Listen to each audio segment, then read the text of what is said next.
Hello? Can you hear me? Hey, whoa, a little zoomed out, but nothing this can't fix. Hey, did you miss me? We gotta work on the lighting a little bit too. There we go. All right, back to work. What's going on, Tamers? So the channel's been quiet for a couple of weeks now, and if you don't follow me on X or Twitter, then you probably don't know why. So editor me, do me a favor and show them why the channel's been so quiet. To all the folks who reached out to me personally to congratulate me, I really do appreciate your kind words. Thank you so much, and yeah, it really did warm my heart. But anyway, that's not why we're here. Back to Digimon cards. So when we last left the Japanese Twitter reports, we got all the way up until the day before the new restricted and banned list went into effect. But we left off on that cliffhanger not knowing how decks would perform or how decks would change once the restricted list went into effect. For folks who are keeping score at home, we got all the way up until week 4 here in Japan, and so this video here is going to cover week 5, 6, and 7, which was last week. So we're going to bring ourselves up to current, which means I got a lot of work to do. So as a quick refresher to jog your memory, remember Jesmon Scatter Mode got hit, lots of the purple Gabumon cards got hit, ShineGreymon got hit, MirageGaogamon got hit, and Jesmon, the Saber Pokemon for that deck came off of the restricted list, which means that it can now be used at 4 of. That being said, I think most folks' eyes were on 2 places, the first one being Jesmon, seeing how it could perform in the new environment with the unrestricted cards, as well as Apocalymon with so many of its core cards being hit. So with those things in mind, let's take a look at some event results, a couple of key takeaways, and a close look at some of the decks at top over the past 3 weeks. Whew! So first up is week 5, and if you take a look at the results, you'll quickly notice that Apocalymon was nerfed from top 1 to top 1. Alright, so to answer the lingering question out there, did the nerfs work? Doesn't look like it. So what exactly happened here? Well, even though Gabumon and the Jesmon Scatter Mode cards all got hit, there were still enough Gabumon cards in the card pool overall for this deck to utilize the Garurumon engine. And then they padded out the level 4s with the Garurumons, the 1 copy of Jesmon Scatter Mode, and maybe a couple copies of Raremon as well, the promo Raremon from a while back. And while overall this may have made the deck a little bit slower, it's still fast enough to take top spots. You'll also notice that during this week, the Anubismon decks took a pretty big hit, where normally they were performing alongside decks like Garurumon and Apocalymon. I think what happened here is a bit of a meta call. Keep in mind that during this time, the Japanese regional qualifiers were happening, and so being able to make a good meta call here had a really big payoff, being able to get you to a spot for the second round of qualifiers. Also, this is just a bit of conjecture, so take this with a grain of salt, but I think what happened here is the Anubismon players split their numbers between Anubismon as well as Leviamon. Because people thought that Apocalymon wasn't going to do so well, they thought that folks would just run to Anubis and Mervamon, and a good counter for that deck would be Leviamon in this case. I think the one other big takeaway from this week is that if you look at the rookie and training levels here, you'll notice that Jesmon is nowhere to be found. In fact, Jesmon took no top spots after that first week of events, after the restricted list went into effect. So, next up is week 6, and week 6 is very important because it is the first time since BT15's release where Apocalymon did not take the most wins during the week. In fact, that title now goes to your new Lord and Savior, Anubismon. If memory serves correctly, I believe Anubismon had 16 and Apocalymon had 10, so still pretty dominant decks overall, but Anubismon here takes the lead. A couple of cool things that did happen during this week is that with the slight slowing down of Apocalymon, you saw Bloomlord and Quartzmon and Quantumon start to rise up, and you'll notice that that last week where people were trying out Leviamon, despite the fact that they kind of went back, or most of them went back to Anubismon, there still is that core contingency of the Leviamon players, and they're eating pretty well considering this deck takes advantage of both Anubismon and Bloomquartz. For folks who have been following along on my X or Twitter account, you'll notice that I've also been really interested in Vaccine Yellow, and it's cool to see Vaccine Yellow do pretty well for the second week in a row here. I think I'm still having the same problem that a lot of people are, in that you see deck lists here, they're so all over the place. They use things from the Mitamamon, the Venusmon, Seraphimon, as well as the Magnadramon. With all those top ends kind of floating out there, it doesn't feel like there's like a set list for Vaccine Yellow right now, but there's a lot of good stuff and we're still kind of figuring out what the best lineups are. Additionally, there were 2 other really cool things that happened during this week, and the first one involves Ukomon. So longtime fans of Digimon know that the Digimon Zero to the Beginning movie was released in Japan recently. I believe it also made a couple of appearances in America and the West elsewhere. To help promote the movie, at Digimon Card Game Locals, they were giving out packs for the Digimon Ode to the Beginning movie, which featured the characters from that movie, some new Vmon cards, as well as Ukomon and Rui, 2 new characters to the Digimon universe. And while initially it didn't feel like folks really cared about the new Ukomon or the Rui Tamer card at all, after these past couple weeks, it feels like Ukomon is the revival of Rookie Rush. The cards work really well in tandem to give you extra memory and cycle out the Digimon very quickly from the raising area. And I've seen everything from Rookie Rush decks that have just all the floodgates plus Ukomon and Rui in there. Also, when I went to locals yesterday, I faced off against a red variant of this deck where it's hyper aggressive, but it focuses mostly on like security bomb options, and then red cards to just do lots of really good things. The other cool thing that happened is if you look down at the training level here, you'll see a win by an MirageGaogamon deck. Now, MirageGaogamon got access to the MirageGaogamon Ace card, which is given out as a prize for winning locals, and this alongside the new Davis Tamer as well as the new Vmon cards maybe help this deck out a little bit. So if you're a Vmon fan out there and the BT16 leaks didn't get you excited, well, here's something to be excited for. And that brings us to the current week 7. So a couple things to mention right off the bat.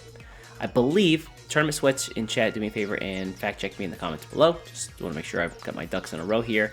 But I believe week 6 was the last week of the round 2 regional qualifiers for Asia. And that means that for most players, their competitive season has ended. Compounded by the fact that we're at the end of the year and there's not a lot of new stuff coming out right now. We're still waiting on the Double Typhoon Advanced deck, which will be releasing in a few weeks. That's Digimon focused.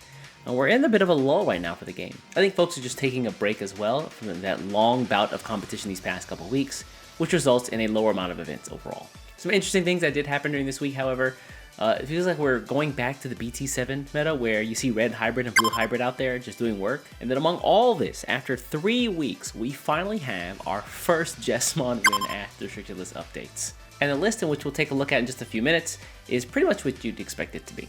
Whew. Alright, and now we're finally caught up on meta reports. Alright, so deck list. First off, we have to look at how Apocalymon changes after the restricted list update. And I think this is probably what I would consider Kiss Apocalymon. Keep it stupid simple Apocalymon. Like I mentioned before, both of the older purple Gabumon cards got hit to 1 per deck. But these, plus the starter deck Gabumon cards for the recent purple Gabumon deck, leave enough cards in the card pool to utilize the Garurumon engine. So you see these guys alongside the starter deck Garurumon, as well as the Garurumon X antibody for extra card draw and cycle in memory. This deck also runs the basic Piedmon Psychemon tech, where you can run the BT2 Piedmon to play out 2 Psychemon in the mirror to stop your opponent from playing their Apocalymon for reduced cost. Other than the Garurumon engine cards and the Raremon, the deck pretty much stays the same. A couple copies of Deathclaw, a couple copies of Analog Youth. We see the Craniumon here to make your Apocalymon nigh indestructible for a turn. I'd say that if you're out there and you're looking for a really basic version of the deck where you kind of start with and then build into your own style as you play with it, this is a great template to start with. So the next list I want to take a look at is going to be Leviamon. Now Leviamon is a deck that I've talked about quite a bit here since the set's release, but I haven't actually looked at a complete deck list, and so this is me trying to rectify that. Keep in mind that I personally have not played Leviamon, and I've not played against Leviamon since the set's release, and so if you have some insight that I missed during this quick breakdown, please do me a favor in the comments to leave them there. I'm sure other folks out there would love to know. Funnily enough, Leviamon does function off of the Garurumon engine. So yeah, here you are, the Gabumon X antibodies, the Gabumon, the Garurumon X antibodies, and the Garurumon themselves. Things, however, do get interesting once you take a look at level 5s and higher. So we've got a couple copies of WarSiegumon as well as the EX5 Dragomon. These guys are out there to force your opponent to put out Digimon on the board from their trash. And with WarSiegumon, you can gain a bit of memory off of this as well, which will help reduce the cost of your Leviamon whenever you get to them. Additionally, both these guys have piercing, so your Leviamons and your Leviamon X antibodies are going to be swinging for 2 to 3 checks with piercing so they can run over something if their effect doesn't just destroy it outright. The plan for this deck doesn't look super complicated though. It seems like pretty much any other purple deck you play out there using the Garurumon engine at the lower levels to cycle through cards to find what you need. Alongside those on the early turns, you can play the training cards as well as the Violet Memory boosts here to give yourself memory to be used later on in the game to get to your Leviamon and reduce his cost because he is quite expensive on Digivolve. And then once you actually get to your Leviamon, the trap is pretty much set. You've got your trash set up with the 7th Lightnings as well as the Leviamon X antibodies, and as soon as your opponent plays a Digimon by an effect, probably one or both of these is going to go off. And with their combined effects, the Leviamon X antibody takes out a level 7, level 5, and level 3, and then 7th Lightning takes out a level 4 and a level 6, so you'll entirely wipe someone's board. The Guillemon inclusion here seems a little bit weird, but I think it's for the Apocalymon matchup, I think. Because you guys are both cycling cards into trash using your Garurumon engine, them using their Garurumon engine, once they go into Apocalymon, you can go into Leviamon X antibody, and then you guys should have enough cards in the trash at that point where Guillemon could just be a free rush. Again, if you folks out there have any other insights into how this deck functions, feel free to put those in the comments below. I, as well as the other folks watching, would love to know. So next up is the Jesmon list that we saw during week 7, and like I said before, this list is pretty much what you'd expect. With the BT6 Saber Huckmon coming off the restricted list, we're going to jam a couple copies of this guy into the deck alongside the BT13 Saber Huckmon, as well as the starter deck Saber Huckmon. The top in here I believe is pretty standard, 3 copies of Jesmon, as well as 2 copies of the Jesmon X antibody, 1 copy of the Gankumon, just so you can slot up under your Jesmon stack whenever you get to your Jesmon GX and get a bunch of effects off of it. He also provides some nice defensive utility against decks that like to bounce cards to the hand or the deck, as well as minus DP. For memory resource here, we see a couple copies of From Master to Disciple alongside 2 of the red memory boosts. I tried this deck out with the red training card, and while the red training card does give you better memory efficiency, sometimes what you really want to do is dig for the card you need, and that's what the red memory boost is here for.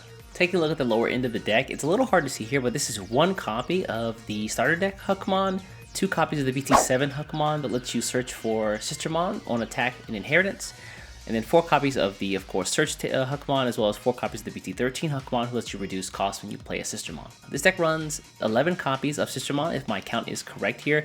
We've got 2 copies of the BT10 Sistermon Ciel, also 3 copies of the Sistermon Noir from BT6, as well as 1 copy of the Sistermon Blanc that gives you everything blocker. Alongside that are some of the starter deck Sistermon and things like the Sistermon Noir from there to give reboot, 2 copies of that, and then 2 copies of the Sistermon Blanc from the starter deck to give you card cycle, as well as decoy. And then 1 copy of the Sistermon Noir Awaken. Now this one's kind of an interesting pick to me. I'd love to see why this card is included because I don't really know why that is. Also keep in mind this Sistermon Ciel is not actually included in the deck because it is an English card. It's not available to be used in Asia. So I think this is more of just like a trophy card you put out there to like hatch your eggs onto maybe. And it's really hard to see, but the prize card of the Imperial Dramon is actually covering up the last card in the deck, which is 1 copy of, I believe, Chimeramon. And with that, we're going to bring weeks 5, 6, and 7 for the Japan and Asia meta report to a close. Now that the restricted list is in effect, not only in Japan but also in the West, there's a lot to talk about, I think. Yeah, it feels like the only decks that really got hit were MirageGaogamon and ShineGreymon, because those decks after the restricted list update just evaporated like Spider-Man after a Thanos snap. Anyways, folks, as always, if you have any questions about things I talked about or didn't talk about, feel free to put those in the comments below. Also, if there's a deck list that you wanted to see that I didn't talk about, do me a favor and put those in the comments below, and during a stream later this week, we'll take a look at those like I've been doing for some of the past meta reports. Anyways, folks, it's good to be back, but I'm going to get out of here and go start doing some editing. Before you get out of here, do me a favor, hit the subscribe button, and I'll catch you in the next one. Take care.